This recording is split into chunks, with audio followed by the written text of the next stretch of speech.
नमस्कार। इन दंगाइयों को देखकर दहशत होती है। मवाली हथियार लहराते हुए खेतों में, सड़कों पर, गलियों में नंगा नाच कर रहे हैं। घरों में, गाड़ियों में, दुकानों में आग लगा रहे हैं और पुलिस हाथ बांधे तमाशा देख रही है। ना कोई टोकने वाला है, ना कोई रोकने वाला है।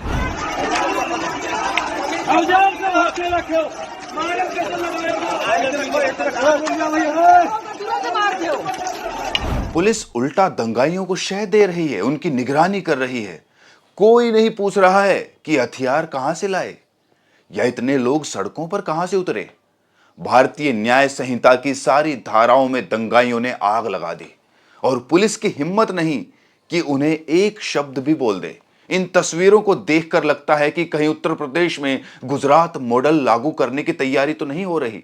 2002 में जब नरेंद्र मोदी गुजरात के मुख्यमंत्री थे, बिल्कुल यही तो हुआ था। दंगाई घरों को लूट रहे थे, आग लगा रहे थे, औरतों बच्चों को मार रहे थे और पुलिस से लेकर मुख्यमंत्री कार्यालय तक इस दहशतगर्दी को संरक्षण दे रहा था।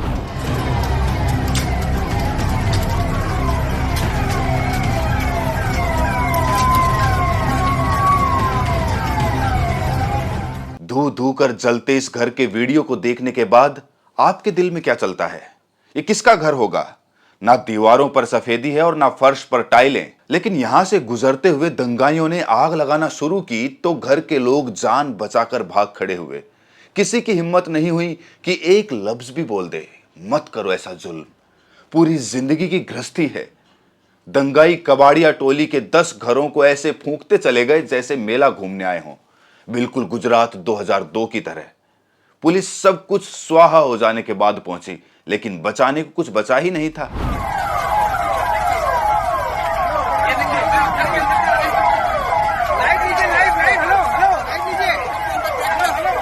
गांव के लोगों का रो रो कर बुरा हाल है।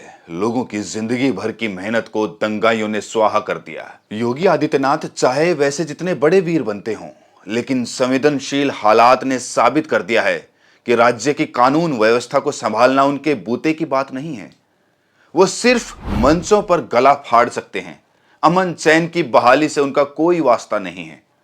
कमाल तो यह है कि दंगाई सीधे प्रधानमंत्री नरेंद्र मोदी को और मुख्यमंत्री आदित्यनाथ को चुनौती दे रहे हैं। पुलिस प्रशासन या नरेंद्र मोदी जी, अगर आपको हमसे दोबारा वोट चाहिए तो जिसका साथ उसका विकास करना होगा, अन्यथा आप भी सत्ता से बाहर जाएंगे। और ये चुनौती है आपको। ये बंद करिए सबका साथ सबका विकास। आपको वो वोट नहीं देते हैं, आप क्यों उनको प्रधानमंत्री आवास योजना देते हैं, क्यों फ्री में भोजन देते हैं? इसलिए ताकि वो हमारी माता जी को जला सके, इसलिए ताकि वो हम पर पत्थरबाजी कर सके। ये बहुत हुआ, अब बंद होगा। अगर इसका प्रतिकार नहीं हुआ तो 24 घंटे के अंदर वो होगा जो प्रशासन झेल भी नहीं पाएगा। ये वचन नहीं, श्री कृष्ण को साक्षी मानकर शपथ लेता पूरा हिंदू समाज। जय जय श्री राम।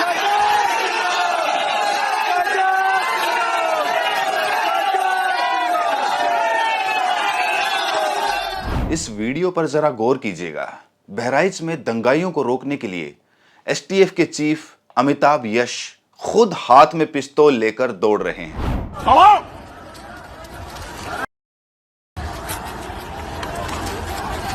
सवाल है कि ये नौबत ही क्यों आई?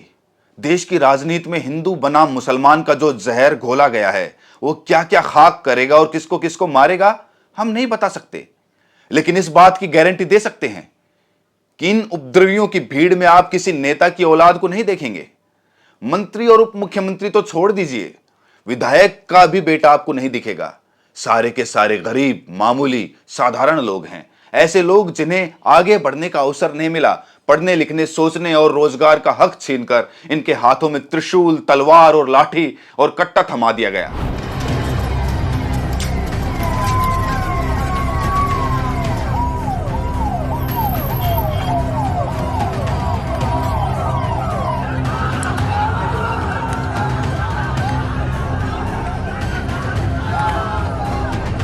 इनकी आंखों में भर दिया गया है नफरत का खून, एक पूरी कौम के खिलाफ। एक झूठ सारे सच को निगल गया है कि बटोगे तो कटोगे। ऐसे नफरती नारे का अंजाम ये नहीं होता तो क्या होता? मुख्यमंत्री ने समझा दिया कि कटना नहीं है, इसीलिए वो काटने के लिए सड़कों पर उतर आए। इन्होंने पुलिस के द्वारा एक हत्या कराई गई है कल लखनऊ के अंदर, यही सब चीज़ें बनारस के अंदर लाठी चली है। अभी बहराइच के अंदर दंगा करा रहे हैं, तो ये पूरी तरीके से भाजपा के लोग उसमें शामिल है और भाजपा के जंगल राज कायम है। तो पूरे मामले की शुरुआत कहां से हुई, किसने दंगे की नौबत पैदा की? एक वीडियो देखिए। दुर्गा पूजा की शोभा यात्रा निकल रही थी। एक मुसलमान के घर के सामने गुजरती शोभा यात्रा में शामिल 22 साल के गोपाल मिश्रा ने छत पर हरा झंडा लगा देखा तो उसका खून खोल गया। वो घर में घुसकर छत पर चढ़ गया और फिर जो हुआ उसे आप भी देखिए।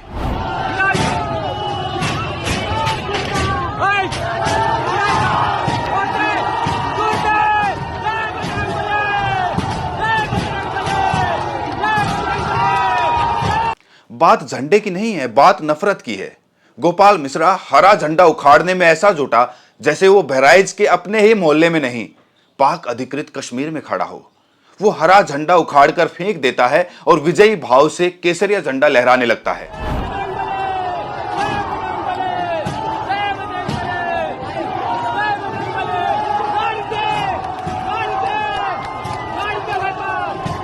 जरा सोचिए, गोपाल मिश्रा को किसने उकसाया होगा कि वो किसी के घर में घुस जाए और दूसरे मजहब का झंडा उखाड़कर फेंक दे, और किसने समझाया होगा कि यही तुम्हारा धर्म है।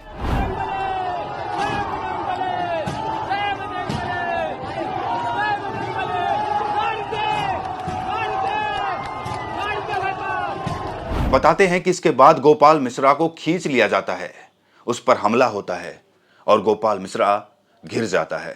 गोपाल मिश्रा की मौत हो जाती है। इसके बाद राजनीति का गंदा और नंगा खेल शुरू होता है। दुर्गा पूजा की शोभा यात्रा के लिए निकली हुई भीड़ गोपाल मिश्रा की शव यात्रा में तब्दील हो जाती है। हजारों लोग हाथों में लाठी डंडे लेकर गोपाल मिश्रा के अंतिम संस्कार में शामिल होने के लिए सड़कों पर निकल पड़ते हैं, खेतों में निकल पड़ते हैं। पुलिस तैनात जरूर थी, लेकिन उनकी ड्यूटी में हिंसा पर काबू करना शामिल नहीं था। उन्हें सिर्फ इस मारकाट, आगजनी और हिंसा का तमाशा देखने की जरूरत थी।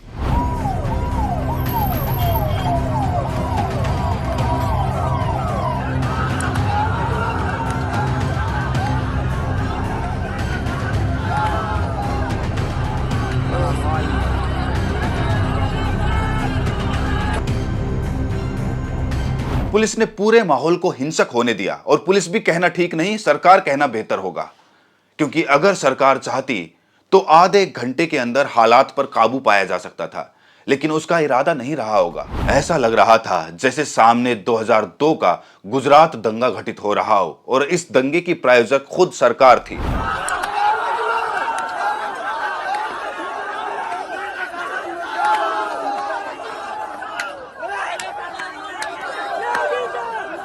जरा सोचकर देखिए, गुजरात में यही तो हुआ था।